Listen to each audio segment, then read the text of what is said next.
I interview some of the leading fitness pros in the world, people who are just in fantastic shape. And I'm always wondering, especially now after the holidays, are they really always good year-round, or do they cheat a little? You know, go for that slice of pizza every once in a while. So today I invited some top fitness models and a food coach to fess up. Are they really good, or do they cheat, and how do they get back on track? And can cheating actually help you stay in shape?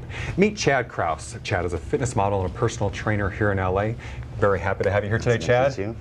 So, and I should say you're just back from your photo shoot in San Diego. Yeah.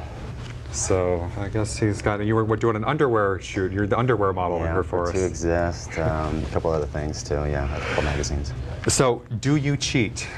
Yeah, I would say I'm fessing up 1 or 2 times a week. 1 or 2 times a week. Yeah. Because I find this very interesting because I've been, as I interviewed so many people. Christian Boving told me he had, I think, a cheat day where he would take 4 hours a day, and all week long he'd write up like pizza on the fridge. Oh yeah. Then that one day for 4 hours he would just eat anything. Pretty much. And then Jurgen de May told me that he would have a cheat weekend. He would be good all week, but then on the weekends he would eat twice his normal calorie count. But good food, but twice the count. So anyway, it just occurred to me, everybody has their own thing, and these guys are in great shape. Especially for like bulking up and stuff like that. Calorie loading has a tendency to kind of load more fats in your diets, and kind of helps you increase the overall, fullness of your body. Especially when you're resting. Usually your cheat days are usually on your rest days. So when most fitness models, bodybuilders, especially bodybuilders, when they do a cheat day, when they load the excess amount of calories, they have a tendency to come in fuller after the rest days. So, but when they're hitting the hardcore training again on a Monday, it's pretty much done a good benefit to the body instead of bad, because it takes 2-3 days for your body to actually absorb the extra fat, to turn on the fat, you know what I mean? So they're already, active the day after they've done a cheat day. So it doesn't, put onto body fat. It actually just makes you thicker and fuller, especially when your body active already. So. And what percentage of body fat are you? I'm considered one of the few of many. I'm pretty lean year-round. I'm probably say between 6 to 8% year-round. 6 to 8% year-round. It's my fast metabolism. That's not the right answer today, Chad. You're yeah, I know. So I can have a tendency to get away with it a little easier, But I'm very active, right? Oh yeah, I bet you are, because you're always out there burning the calories and stuff. Well, I'm very seasonal. I lose the weight in the summer and I put it on in the winter, after the holidays. Right. I think we all do. Yeah. So that's what I'm trying to find out today. Yeah. So on your rest days, those are your cheat days? Yeah, pretty much, yeah. Okay. Or like I said, like I have a real hard leg workout on a Monday, I would definitely cheat up on my diet if it's my rest day on a Sunday. So I have a real good, hard, intense workout, because all the extra carbs and the fats and stuff has a tendency to push through my leg workout a little easier. Especially when you're eating dry, throughout the week. And when I mean dry, I mean eat clean. So what is cheating for you? Large pizza. Large pizza? Yeah. Whole thing? Whole thing. Ben and Jerry ice creams by the pint. By the pint? Yeah. Things I like your that. way of thinking. Cookies. I need your diet. We have to talk. Right. But I try not to do too much sugar, but I mean, I'll load a little more fat in there, but say if I'm not having the pizza, I'll have the Ben and Jerry ice cream as my cheat, But I won't try to overindulge, But then it's hard to burn off even the day after. I have to take a couple days, to burn it off even more. Now, is that all day long you're eating this kind of stuff, or No, I would say more throughout the afternoon. Throughout the afternoon. Yeah, in the evening I'll try to keep it, in moderation. And because I have too much sugar at night, I have a hard time going to sleep, So you get kind of jacked up. Yeah, I feel like, I have the RLS problem, restless leg syndrome problems. But yeah, I try to keep that in, control. Well, I think Christian told me too, again, as you said, that he didn't feel that he gained weight as a result, or actually that, that would jack up his metabolism and he would burn more and actually end up, maybe burning more calories as a result. Right, it's just because when you have a little sugar, it kind of peaks up the insulin level a little bit, so it kind of makes your body want to kick a little faster. That's when your body temperature moves up a little bit when you have a lot of sugar. So it also dehydrates you, it also eliminates water retention. So some of that's good and some of it's bad, So it's a little tricks of the trade. Okay, and so mostly in the afternoons. Yeah, mainly afternoons, yeah. And this is pretty much week in and week out? Some weekends I won't do it, if I'm gonna get ready for a shoot or something else. But if I'm in the growing phase or I don't have any projects, lined up, then I would definitely take advantage of my couple of cheat days throughout the week. Absolutely. Okay. Yeah, because I'm just thinking, like right now after the holidays, my theory was the less I eat, the better. Yeah, that's not the case. It's more often that eating more is better for you. So you're doing the thing with the multiple small meals throughout the day. I mean, my calories right now, if I'm trying to grow, I would try to keep in like the 5,000 mark. 5,000 calories a day. Well, let's say 4 or 5 small meals a day. You know, the average person wants to lose weight. Of course, the calorie intake is a lot less. You know. So 5,000 calories a day.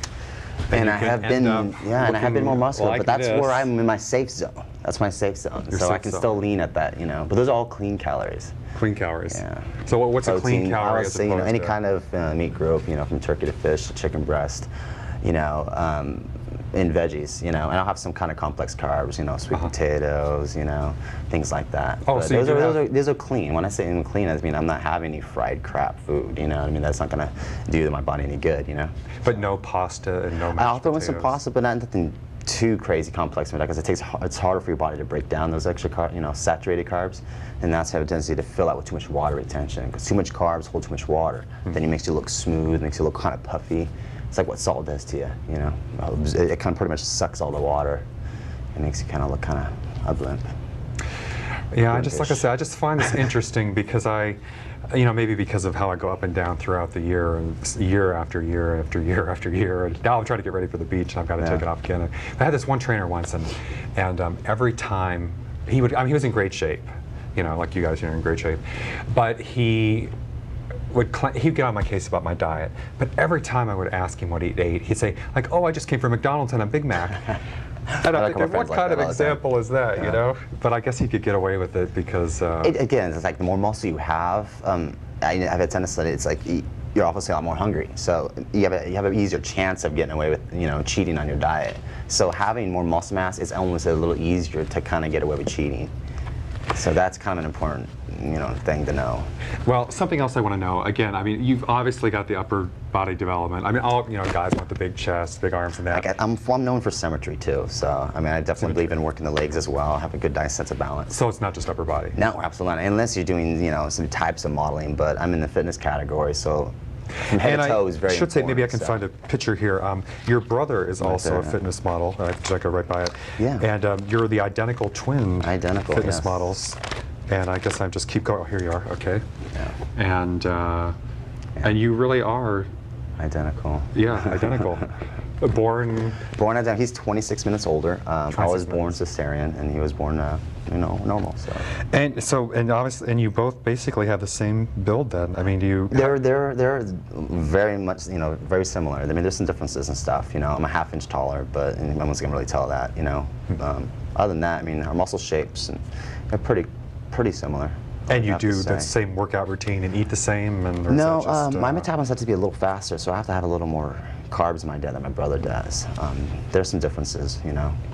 I don't know.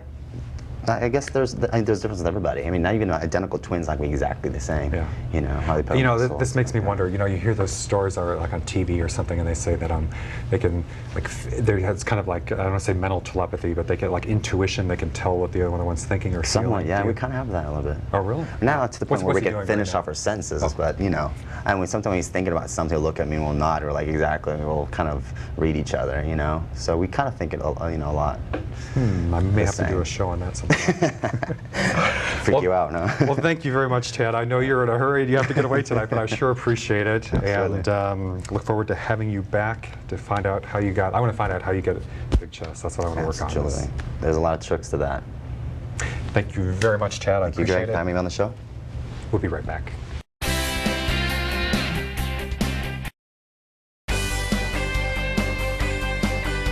Meet Susan Marque. She's a food coach and life coach who's helped movie stars and professional chefs learn how to cook, not just the stuff that is nutritious, but also that tastes good. Great to have you here today, Susan. Thank you. Great to be here. So, you know, the theme today is cheating. And I know that you have a problem with that whole concept, as you told me in the email. You said, don't even get me started. So that's true. Okay. Well, think about it. If a man and a woman are having a relationship and one of them is cheating, there's probably something wrong with the relationship. So if your relationship with food is such that you have to cheat. So cheating is just like the rest of life, huh? Well, there must be something wrong with your relationship with food. So let's give you a great relationship with food. I'm in love with food. I love food. That's good. But I do cheat. But at least with the food. Okay, but there's no such thing. You're eating whatever you're eating, but you got to feel good about it and make it work for you. Truthfully, I did not feel good about it during the holidays because I had gotten down to where I wanted over the summer, but I kind of put on a few during the holidays and during the winter. So how do I get So back that was to a feeling good choice. about it? It was a choice. So, but I don't know if you heard, but I was telling Chad that it's my yearly choice where I'm very seasonal. I get thin in the summer and fat in the winter. that's actually normal for a human. Okay, so I'm partway normal. Well, because in the wintertime, She was nice enough to go along with that. in the wintertime, people put on a little weight for warmth, traditionally. That's what it was, and it's been damn freezing know. around here. It has been, actually. But it's real easy to keep your svelte figure all year long and not feel like you cheated, especially when you're eating food that I suggest, because it's all about whole foods. I haven't been feeling as svelte lately. Well, let's get you feeling svelte. We can. So do how that. do you stay svelte year-round? What are you doing? I eat predominantly whole foods. Whole foods. And, you know, so like the cookies that I was making for Christmas time, they don't put weight on you because they're made with great ingredients. And I'm also not eating copious amounts of them because I get satisfied real easily. From Okay, just a small so you amount. don't cheat. I don't cheat. There's don't no cheat. no. There's no cheating because there's just. you're just good. I'm happy with the food. You're happy, No, but okay. if I have a But dessert. you don't go on these binges or you. Okay. No, but I had to really work on, because, you know, I learned all this stuff about food because I had health problems. So doctors were killing me, literally. I was just getting worse and worse and sicker. What happened? What was the issue? It's like a whole story, but we don't have that much time. But it's, it started with eczema. I had the worst case of eczema that any doctor had ever seen. I had Skin problems. all over my skin, everywhere on my body. I had sores, scars, oozy, bloody, itchy skin. And because it felt better to scratch and be in pain than to be itching, I was just covered in sores. When you have that many open sores, it's hard to fight things off. Plus, they give you cortisone and more cortisone, which depletes the immune system. And so I would get all kinds of different ailments. And by the time I got into college, I was in the hospital almost dead several times. Wow. And it was then that everybody said, please quit school. And, you know, I learned, I was in Europe, and I learned to eat different foods were starting to help me. But now the Europeans like their food. Absolutely. But I think there was they a National cheat. Eczema Society there. Oh, okay, okay. Okay, but there's probably no cheating because it's probably a planned. If you know that, you know, hey, on Sunday, I really want to have this specific dessert, you know, with my friend, it's not a cheat. Then it's planned into what you're doing. It's planned into your regime. So you're not going to gain weight from it because you're going to go right back to doing what you normally do. But when people get on jags, a lot of times with Christmas, what happens is they're eating all these sweets. Yep. And then they're in the habit of eating sweets, and they start wanting to have sweets every day, and so they. I'm the kind of keep it up. person. See, I won't seek it out. I would not eat that stuff, which is why I was away in the summer. But if you put it in front of me, at the office, at home, I will eat it, and I do eat it. But do you eat it in excess, or do you just have a Well- taste and go, "Wow, that was really good"? Thanksgiving, I was actually good. Before I went home, I told my parents, I said, Mom, Dad, you know, I'm looking forward to seeing you guys so much, but I said, food does not exist for me. And I said, except for Thanksgiving dinner, because we go out to eat for breakfast, lunch, and dinner, and then snack around the house. And I said, you know, really, the less I eat when I'm home, the better, because I'm just coming home to see you guys. And okay, I said, yeah, I'll have a little something for Thanksgiving. And we actually did that, and I ended up losing weight when I went home for Thanksgiving, partly because I'd been bad before I went home, but I actually lost some weight at Thanksgiving, because at the office there was all this stuff. And so actually, I was a little bit better this year for Thanksgiving. It's, you know what? It's, for you, it's about incorporating more good stuff in. Yep. So then you're not going to even want the bad stuff, or what you call bad. So what's the good stuff? I mean, what Whole grains, vegetables, beans, things that are in their whole state, you know? So you don't reach for the slice of pizza. It doesn't or- even appeal to me. And you doesn't know appeal. what? Like, fast food places don't exist in my thinking. Like, if we're looking for a restaurant, I won't see a fast food place because it doesn't appear to be food to me anymore. I often It's say pretty. I never eat fast food in America, but when I'm on vacation in Europe, I end up going to McDonald's all the time because it's fast and easy because you're like on the run and you don't know the places, so you just go to McDonald's or something. It's familiar. Whereas here, but I do understand. At least fast food, I'm good about. I don't overdo it on fast food in the U.S. But Yeah, it's for you, it's the cookies and the treats and the things that come in the office and things like that. So we got to start adding in more whole stuff. And and find out what it is that makes you want. Well, you know, I think for me it's always been the sweets. I like the sweets. I always say I could go my whole life without eating. You probably, man, maybe have a heart attack with this. I could go my whole life without eating a steak. Although I do like turkey and chicken, but even that, a red meat I could go without forever.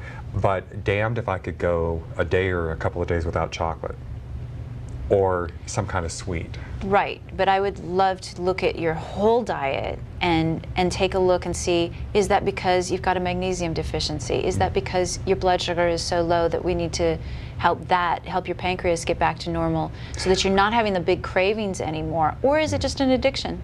I have often wondered, I've sworn sometimes that my biochemistry is 180 degrees different than everybody else's. Because you know when they say the thing about like eat the small meals throughout the day, like the trainers say, and I think Chad will say who was here, or Dad will say who in a minute. I swear to God, I would gain weight. Like I would eat a salad and I would eat another salad. It would feel like a brick in my stomach. But if I would have the cherry Coke or have a little bit of sugar, I felt full or not hungry. And it wasn't like I'd have 10 cherry Cokes, I'd have one and I was done. But if I tried giving it up and went for the chicken, I'd have another chicken patty, or I'd go off I'd start eating everything in sight. And isn't that weird? What's? No, it might be low thyroid. It might be, I mean, there's lots of reasons for all these things, but we can't pinpoint it from one little thing like the chocolate or the cherry Coke. I need to look at the whole picture, you know, to get a really good assessment.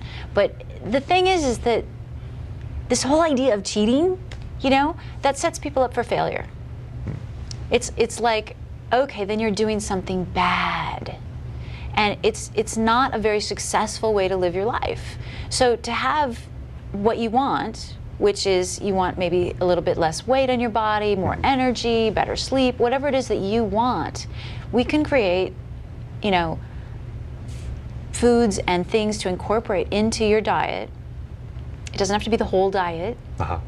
But well, here I go again. See, it's hard for me to give up the word cheat. I was going to say so I could cheat a little. Well, because in other words, you know, there are some people who say, and maybe you're one of them, I don't know, but that you should give it up cold turkey. You know, like drop the sugar, drop the cherry Coke. Certain things you might want to. For my body personally, I don't eat cane sugar ever. And there's not a problem. There's no feeling of lack, or it's just like, ooh, cane sugar and me, we don't get along. You know, so it's like having an allergy. Dairy products, same thing with me, with my body. No dairy products. No dairy products whatsoever, because I know if I eat that stuff, my skin's going to break out again. You know, it's going to be itchy, it's going to be bothersome. You know, and I think maybe that's one thing, I thought about that before too. I thought, you know, if I had, well, my father has diabetes, and I probably should watch the sweets because of that, but you know, I didn't have the health problems really that I was aware of, at least, you know, no high blood pressure and all that, and maybe that would have given me an incentive to think. Right, that's the incentive for a lot of people. You get kind of lazy, you know what I mean? Right, that's, a lot of people wait till they're broken to really take a look at what diet can do for them. I get a lot of clients who come to me going, you're the last straw. I've been to this doctor, that healer, this voodoo master. Okay, fine, I'll try your diet thing. And it works because it's well, and that's so the thing with diabetes. I mean, you can take all the medication, or you can lose the weight. You know, eat well, as she would say, I think, and lose the weight. Right, get the pancreas back to working order. You know, diabetes is a problem of the pancreas usually. So, you know, if you get it back to working, then, you know, it'll cure the symptoms. Well, thank you very much, Susan, for being here today. Okay, you changed my outlook. It's not cheating anymore. It's just sampling a little bit of sugar. It's part of what you're doing. It's what you're doing that day. We'll be right back. Okay.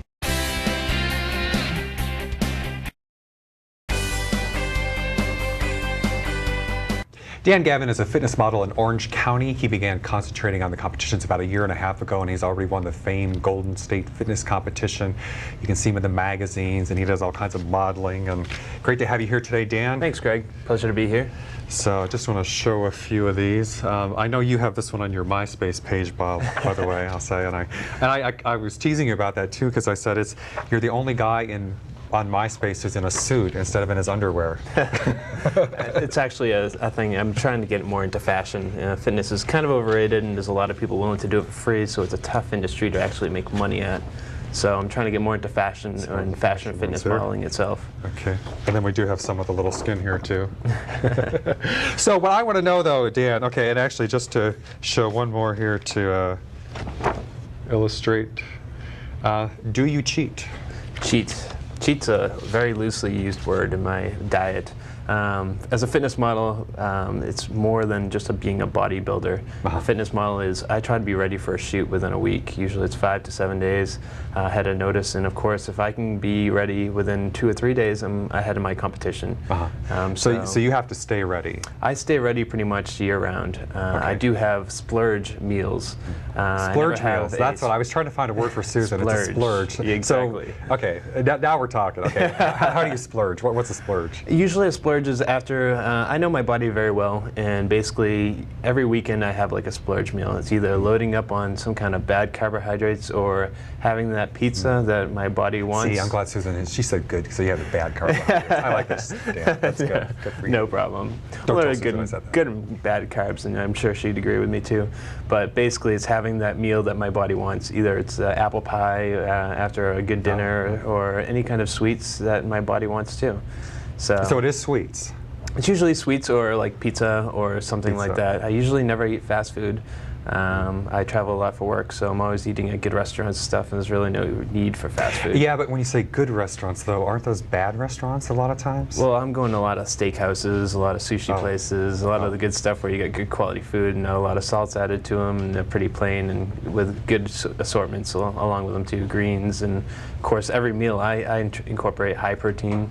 Pretty much make sure I get my fiber in mixed greens, and then of course get a good carb like brown rice in there, or a sweet potato or something like that in there too.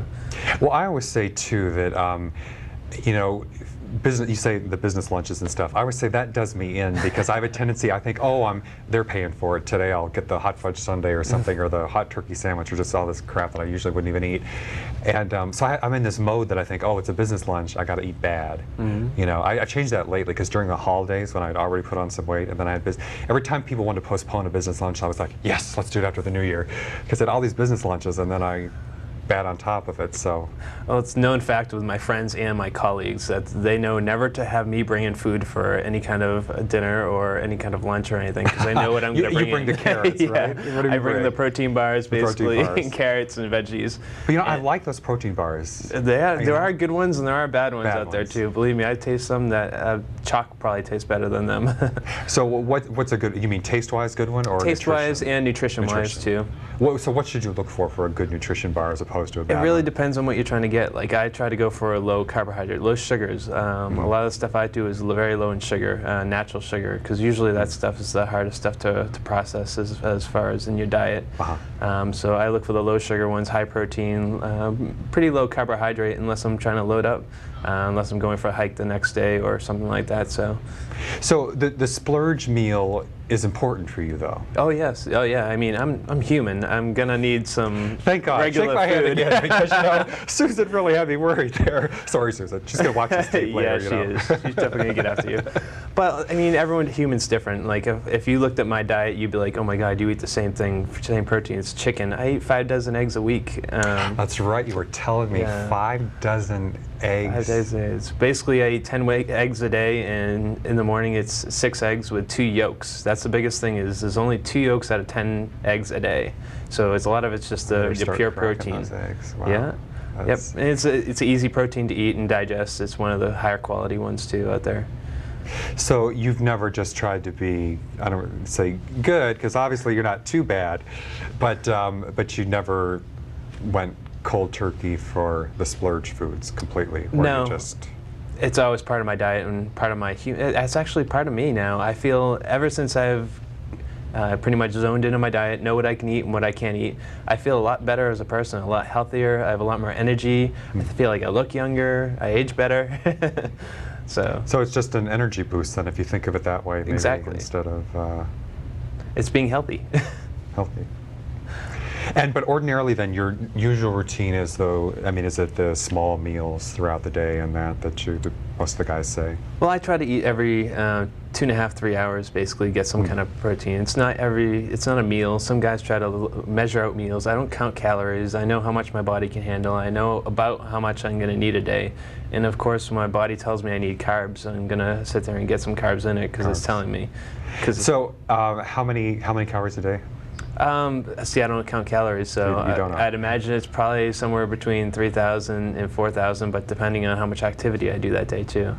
Chad told me 5,000 calories. Yeah, I mean, he's a little more of a bodybuilder compared to me. I mean, I'm about 195, he's about 215, 220, so he also has a lot more body weight to feed than I do too.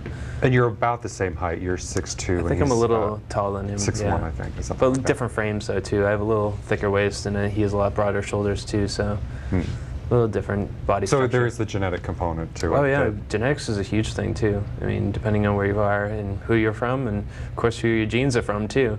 I used to eat like a cow. I used to love. But did you ever look like a cow? That's what I want to know. I did get bulky for a long time, but I was a lot healthier and I feel a lot better being lean. Bulky, was it muscle or was it? Bulky, no, I was just actually a big guy. I was actually going for strength training instead of more leanness. Okay, now here's what you'll see on MySpace now, right? See that? That's actually a picture with me, a little bulkier, those two. They were taken in Hawaii. How much did you weigh about a year ago. What's that? How much did you weigh? I was about 215 there. 215? So I was about 20 pounds heavier almost. What percentage of body fat, though, in this one? In that, it would probably be about, I'd say about 15%. And really? Now I'm down to about 6 or 7%. Wow. I stay about 6 or 7. 6 or 7%. Yeah. Okay, well, we'll end on a patriotic note here. Well, thanks, Dad. I tell you, okay, you and Chad are going to be my one Susan, so I'm going to start eating better and cooking better, and I'm still going to splurge a little, though. Thanks, Dad, for telling me about the splurge meal. I like that. Yeah, that's what I learned today. A little splurge, you know. Thank you very much, Dad, for being here. I appreciate it. Thanks, everybody, for watching. We'll see you next time.